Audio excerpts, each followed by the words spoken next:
और शरीर भी एक वस्तु है। जितनी वस्तुएं हैं वो सब भगवान की दी हुई है, और समय पूरा होने पे भगवान ले लेते हैं। तो अपना मानने से आदमी जीते जी तो दुखी रहता है, भय में बंधा हुआ रहता है, चला न जाए, कोई ले न जाए, कोई मर न जाए।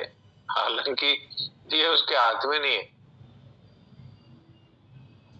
चला भी जाता है, मर भी जाता है।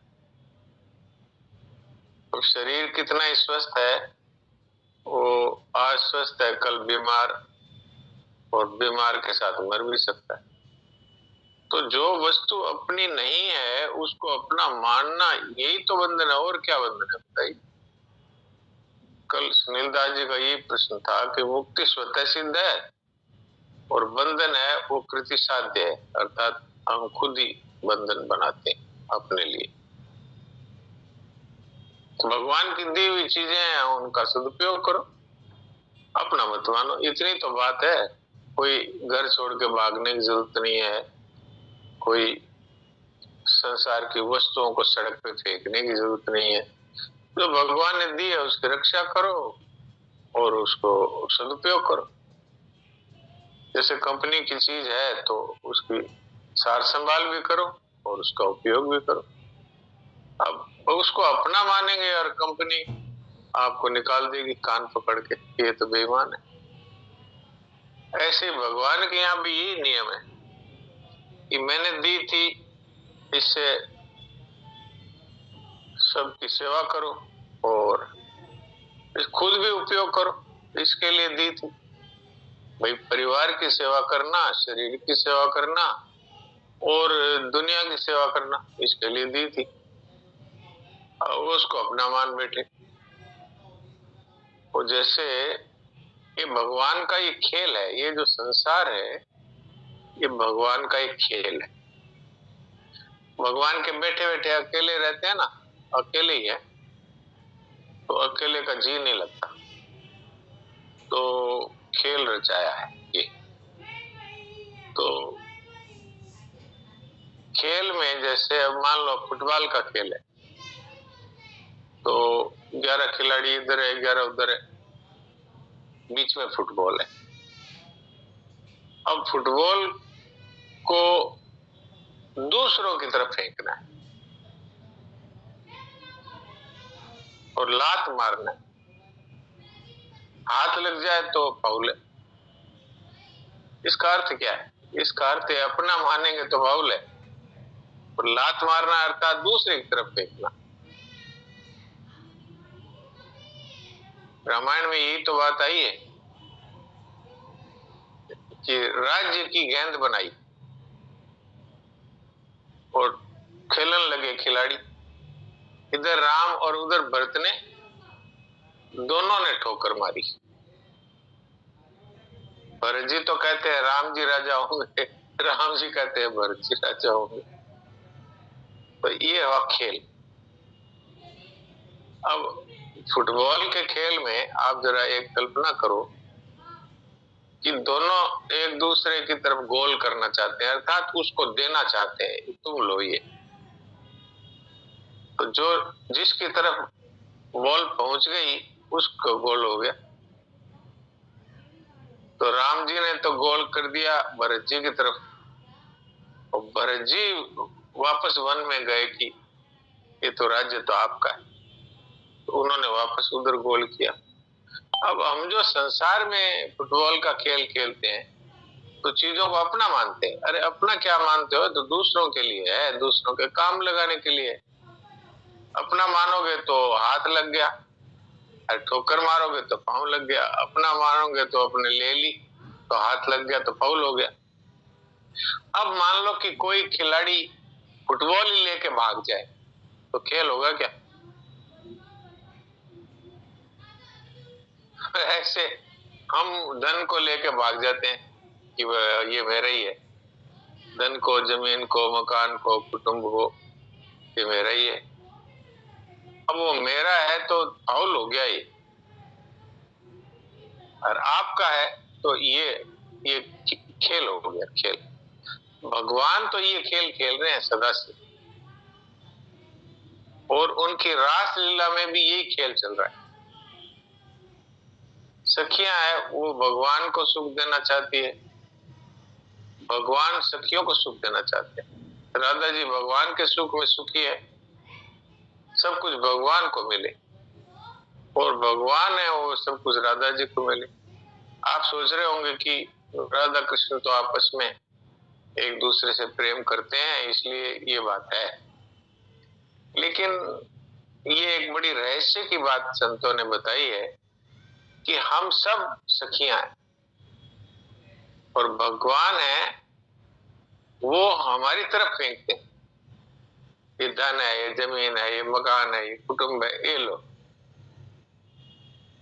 अब हम क्या है इसको लेके भाग जाते हैं। अब भगवान की चीज को लेके भाग जाते हैं तो खेल तो हो गया बंद।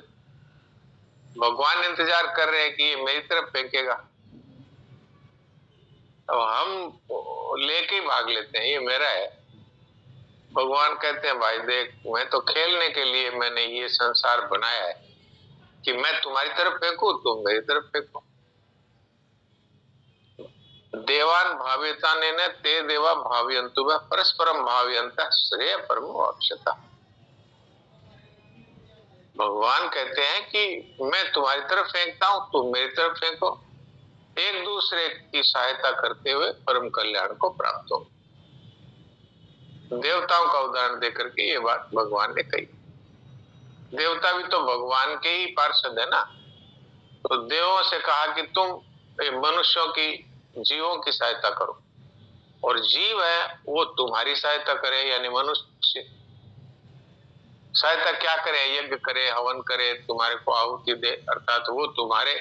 अब हम अग्नि में क्यों डालते हैं घी और ये भोजन की आहुति क्यों देते हैं, अग्निदेव को मिले। तो भगवान कहते हैं कि भाई तुम तो देवताओं को दो, और देवता तुम्हारी वृद्धि करने के लिए बरसात करेंगे और खेती में सहायता करेंगे। मान लो आज सूर्य भगवान नहीं हो तो खेती होएगी, और अगर इंद्र भगवान बरसात नहीं करे तो खेती होएगी। अब खेत उपजाने के लिए देवता लोग हमारी सहायता करते हैं, और हमारा काम है कि जो फसल होवे उसमें पहला भोग लगाओ, तो भगवान को लगाओ कि आपने हमें दिया है ये पहला आपको। पहले एक जमाना था, मुझे याद है जब मैं छोटा था तो हमारे एक खेत हुआ करता था, तो मेरी दादी जी है वो खेती करती थी, तो पहला मतीरा है तो मंदिर में चढ़ाओ, भगवान के चढ़ाओ। अब ये है बात, इसका अर्थ क्या है कि भगवान ने दिया है तो पहला भगवान के भोग लगाओ। बाजार से भी कोई चीज लाते हैं, बढ़िया चीज होती है तो पहले भगवान के चढ़ाओ। तो भगवान कहते हैं कि तुम लो, और हम कहते हैं कि पहले आप लो। ये है परस्परम भाव्यंता, इससे कल्याण होता है। और जो खुद के लिए पकाता है, खुद के लिए खाता है, उसके लिए भगवान ने क्या कहा, भुंजते ते त्वगम पापा ये पचन्ते आत्म कारणात्। वो पापी पाप को ही खाते हैं जो केवल अपने लिए ही पकाते हैं, अपने लिए ही बनाते हैं। तो ये है खेल ठाकुर का। तो इस खेल को हम लोग समझ जाएं तो फिर बस आनंद हो गया। चीजें उनकी है, काम में लो। भगवान ये नहीं कहते हैं कि तुम इनको फेंक दो सड़क पे, वस्तुओं द्वारा सेवा करो और व्यक्तियों के काम आ जाओ, पर किसी से कुछ मत चाहो, न देवताओं से, न भगवान से, न संसार से। तो फिर यहाँ रहते रहते ही मुक्त हो जाएंगे। बंधन काहेगा है? बंधन तो यही है ना, अपना मानना और बदले में कुछ चाहना, यही तो बंधन है। ममता और कामना, इसके सिवाय क्या बंधन है बताइए। तो ये मैंने कुछ ऐसी बातें संतों की बताई है कि जो एक तरह से गणित की तरह है। जैसे गणित में 1 और 1 2 होते हैं, वो 3 और 5 नहीं होते। ऐसे ही ये बात, अपना मानो तो बंधन है, भगवान का मानो तो मुक्ति है। अपनी तरफ खींचो तो फाउल है, तो दूसरों की तरफ फेंक दो तो जीत है। अब यही खेल है। ये भगवान का खेल जिसने समझ लिया वो तो जीते जी मुक्त हो गया, और मुक्त के बाद भक्त हो गया कि भाई जिसने दी है। अरे मुक्ति भी किसने दी है? भगवान ने दी है। तो जिसने हमें वस्तुएं दी और मुक्ति का रास्ता बताया वो हमारा है, उससे हम प्रेम करेंगे तो मुक्ति के बाद ये भक्ति है। भगवान को ही अपना माने, उनसे ही प्यार करे तो ये भक्ति हो जाती। और भगवान तो कहते हैं तुम तो मुक्त हो जाओ तो भी ठीक है, कोई बात नहीं। पर संत ये कहते हैं कि मुक्त तो मनुष्य ममता कामना छोड़ते ही हो जाएगा, लेकिन भक्ति का रस एक अलग है। शरणानंद जी महाराज कहते हैं कि मुक्ति का रस है वो अखंड आनंद है, लेकिन भक्ति का रस है वो अनंत आनंद। अब प्रेम का कभी अंत होता है क्या? संसार में भी, हालांकि संसार का प्रेम है वो विशुद्ध नहीं होता, दोनों का एक स्वार्थ होता है। पति पत्नी का एक प्रेम कहा जाता है, तो उसमें दोनों का ही कुछ न कुछ स्वार्थ रहता है, अपना सुख का स्वार्थ रहता है। लेकिन उसमें भी आप बताओ, कोई पत्नी अपने पति से कहती है कि बस बहुत प्रेम हो गया, अब तुम्हारे प्रेम की जरूरत नहीं है, कहती है? और कोई पति अपनी पत्नी से कहता है कि तुमने बहुत प्रेम कर लिया, अब जरूरत नहीं।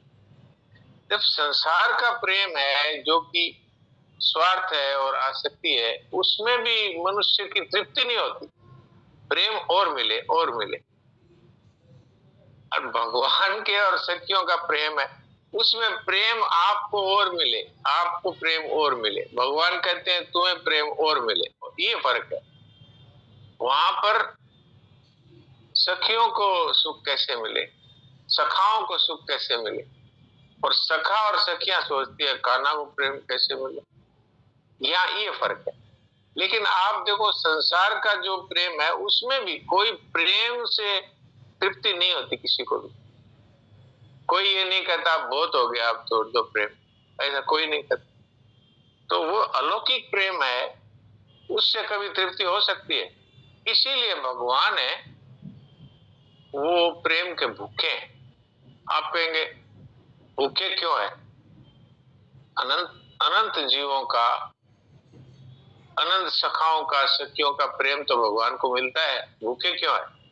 क्योंकि इसमें तृप्ति होती नहीं, कभी होती नहीं। प्रति क्षण वर्धमानम, इसको प्रेम का है। इसलिए लोग मुक्ति के आनंद को ठुकराते हैं। मुक्ति निरादरी भगति लुभाने, ये है प्रेम की महिमा। अब मैं तो देखो संतों ने सुनी बातें आपकी सेवा में रख देता हूँ। ये तो जो प्रेमी जन है वो ही जानते हैं इसका तो जो वास्तविक रहस्य है। तो कुछ बातें भगवान भेज देते हैं तो मेरे भी फायदा है और आप लोगों को भी फायदा होता ही होगा उस। तो अब किसी का अच्छा प्रश्न तो बाद में करते हैं, पहले हमारे बच्चे लोग भी सुनते हैं तो कहानी कहते हैं। आप सोचते होंगे बच्चे कौन है? मैंने कई बार कहा भी है, सभी बच्चे हैं। भगवान के हम सब बच्चे, और ये जो छोटे छोटे बच्चे हैं ये तो वास्तव में बच्चे हैं। आज तो हमारे संजीव भाई की बेटी भी दिख रही थी, वो एक बड़ी वाली रिद्धिमा अभी नहीं दिख रही है। मेरे को बच्चों की बीच बीच में ये स्मृति आ जाती है कि वो बच्चा नहीं दिखा, वो नहीं दिखा। ये प्रभु शैलजा तो दिख रहे हैं, इनके परिवार के बहुत से सदस्य दिख रहे हैं, और ये हमारे गीतू के साथ एक बच्ची बैठी है, और भी राधिका तो है ही, नंदिनी है ही, और कईयों ने अपने वीडियो बंद कर रखे हैं, या फिर उनके नेटवर्क के कारण वीडियो नहीं दिख रहे। तो बच्चों के होने से एक विशेष, एक आनंद की वृद्धि होती है, क्योंकि बच्चे मन के सच्चे। तो देखता हूँ राम नारायण जी दिख नहीं रहे हैं, क्या पता है कि आज तो राम नारायण जी नहीं दिख रहे। कोई कहानी सुनाएंगे क्या? सोन भाई है क्या? सोन भाई तो नहीं है। हमारे एक पुराने सत्संगी सोनलाल जी मोदी हैं, और तो कोई नहीं दिख रहा है।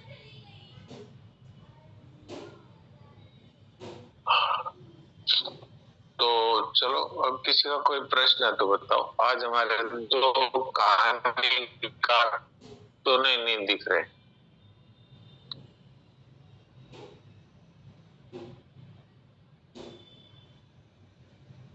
अच्छा, कोई प्रश्न नहीं।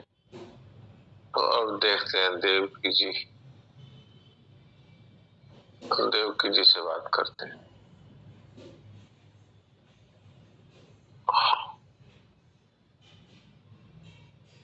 हाँ देवकी जी, कुछ सुना दीजिए।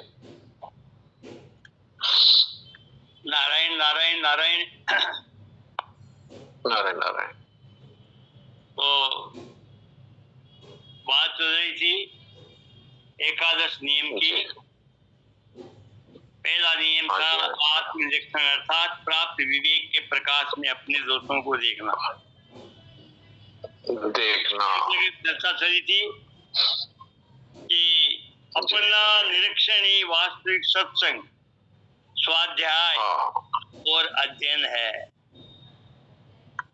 अपना निरीक्षण वास्तविक सत्संग है, स्वाध्याय है और अध्ययन है। अपना अध्ययन है। आत्मनिरीक्षण अध्ययन है। अध्ययन का अर्थ होता है कि पढ़ाई, तो इसका अर्थ है अपने दोषों को देखना सबसे बड़ी पढ़ाई है।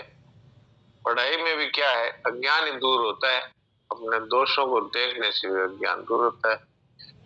तो ये अपने दोषों को निज विवेक के प्रकाश में देखना, ये एक बहुत बड़ा अध्ययन भी है, स्वाध्याय भी है जी।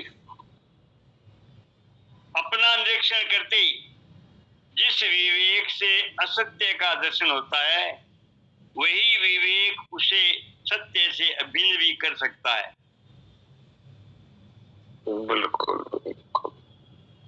अब आप देखिए, अगर किसी को पता लग जाए कि झूठ बोलना सही नहीं, ये बात पता लग जाए, तो अब उसके जीवन में सत्य अपने आप आ जाएगा कि नहीं?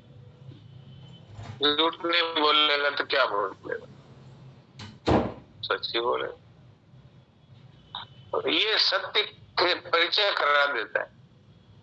यानी अपने दोषों को दूर करने से गुण है जो स्वतः ही आते हैं, कोई प्रयत्न नहीं करना पड़ता। प्रयत्न कब करना पड़ता है कि दोषों को तो मिटाए नहीं, और ऊपर से गुणों को धारण करना चाहिए। जैसे मान लो कोई व्यक्ति हिंसा तो छोड़े नहीं और ऊपर से अहिंसक बनना चाहे, कैसे बन सकता है? कोई आदमी झूठ तो छोड़े नहीं और सत्यवादी बनना चाहे, कैसे बन सकता है? तो ये है बात। अगर हम असत्य छोड़ देंगे तो सत्य स्वतः ही प्राप्त हो जाएगा। हिंसा छोड़ देंगे तो अहिंसा स्वतः ही जीवन में आएगी जी। आत्मनिरीक्षण के बिना कोई भी सदग्रंथ तथा सदगुरु से मिला हुआ प्रकाश अपने काम नहीं आता। आनंद जी, डॉक्टर साहब कह रहे आवाज नहीं आ रही। तो भाई हमें तो आवाज बहुत अच्छी आ रही है, और आपके उधर नेटवर्क की थोड़ी दिक्कत हो सकती है। नहीं तो हमें तो आवाज भी अच्छी आ रही है और आज तो वीडियो भी अच्छे दिख रहे हैं सभी के। तो वहां नेटवर्क की दिक्कत होगी तो दूसरा कमरा बदल के देखिए, थोड़ा जगह चेंज करके देखिए, कई बार ऐसा होता है। और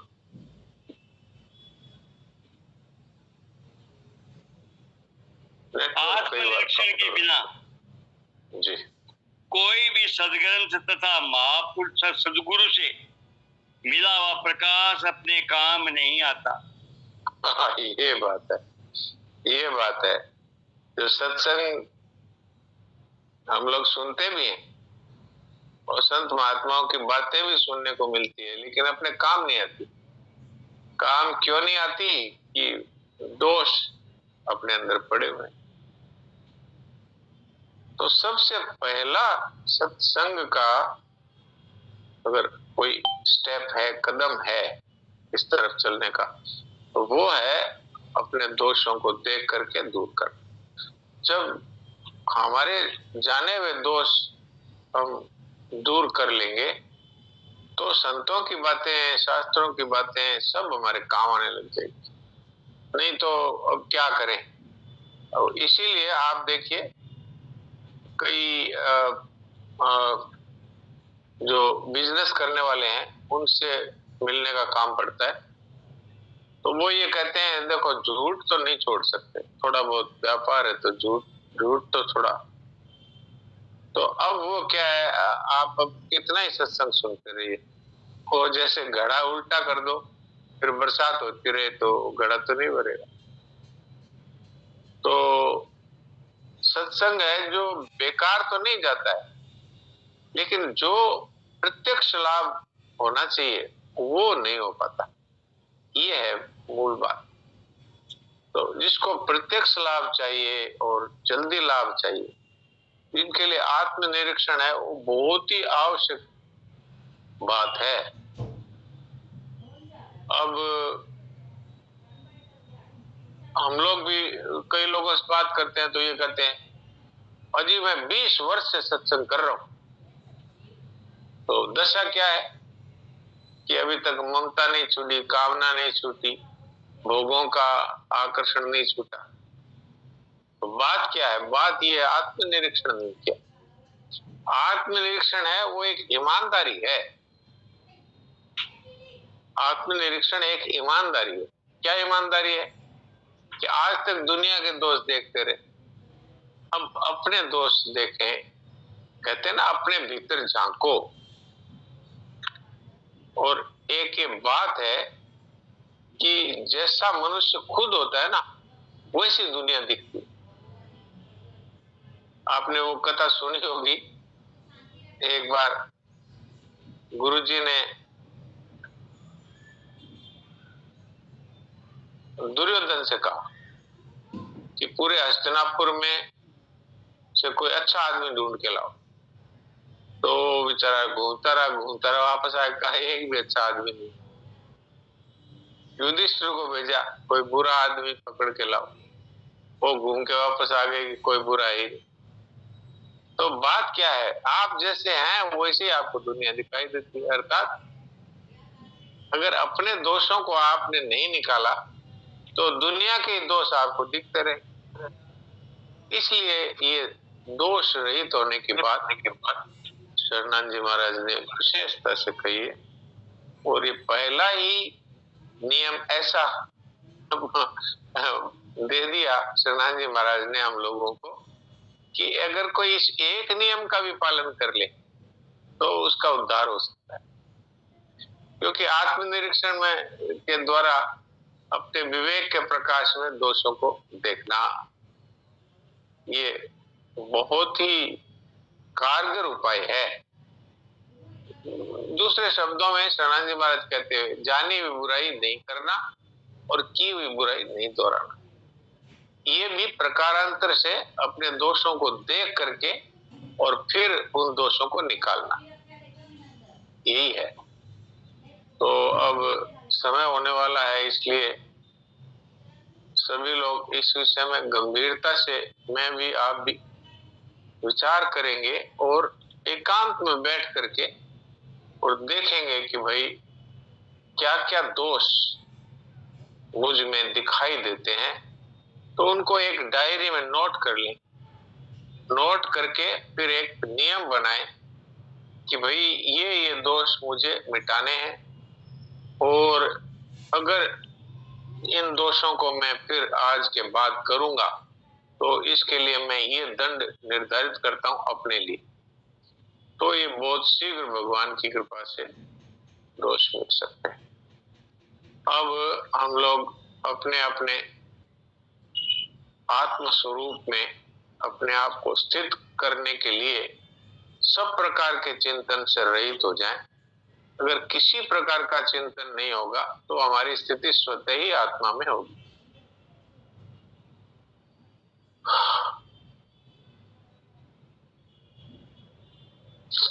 इसी का नाम मूक सत्संग है।